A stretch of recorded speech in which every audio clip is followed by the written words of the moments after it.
পরীক্ষাপত্র ফাঁসের ঘটনা রুখতে এবার উচ্চ পর্যায়ের টাস্ক ফোর্স তৈরি করল কেন্দ্রের নরেন্দ্র মোদী সরকার। এই টাস্ক ফোর্সের নেতৃত্বে রয়েছেন ইনফোসিসের সহযোগী প্রতিষ্ঠাতা নন্দন নীলেকানি। আজ প্রধানমন্ত্রী নরেন্দ্র মোদী জানিয়েছেন, ভবিষ্যতে শিক্ষার্থীদের জন্য সরকার একের পর এক পদক্ষেপ নিতে চলেছে। একই সঙ্গে হুঁশিয়ারি দিয়ে তিনি বলেন, ছাত্রছাত্রীদের ভবিষ্যৎ নিয়ে যারা ছেলে খেলা করবেন এবার তাদের জেলে যেতে হবে। फ्रेंड्स, विद्यार्थियों के भविष्य के लिए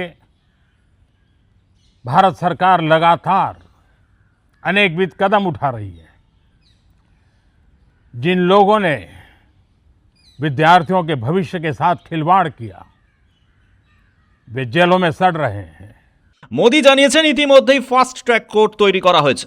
নিটের প্রশ্নপত্র ফাঁসের পরিপ্রেক্ষিতে আইনি পদক্ষেপ নিতে চলেছে কেন্দ্র সরকার। हमने फास्ट ट्रैक कोर्ट बना चुके हैं। हम कल पार्लियामेंट के अंदर भी कठोर कानूनों के प्रावधान के साथ नया कानून बनाने की दिशा में भी आगे बढ़ रहे हैं।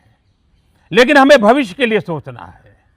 हमारी परीक्षा पद्धति विश्वस्त हो, हमारी परीक्षा पद्धति ट्रांसपेरेंट हो, हमारी परीक्षा पद्धति में सबसे ज़्यादा अब टेक्नोलॉजी का उपयोग हो।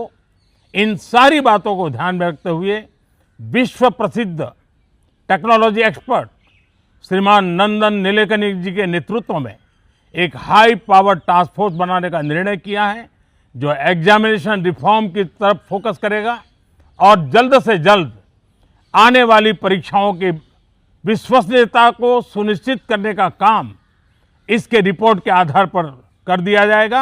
हमने फास्ट ट्रैक कोर्ट बना चुके हैं। हम कल पार्लियामेंट के अंदर भी कठोर कानूनों के प्रावधान के साथ नया कानून बनाने की दिशा में भी आगे बढ़ रहे हैं। ভবিষ্যতের দিকে তাকিয়ে দেশের শিক্ষা ব্যবস্থাকে আরও সক্রিয় ও উন্নত করার প্রতিশ্রুতি দিলেন প্রধানমন্ত্রী নরেন্দ্র মোদী। ব্যুরো রিপোর্ট, পূবের কলম ডিজিটাল।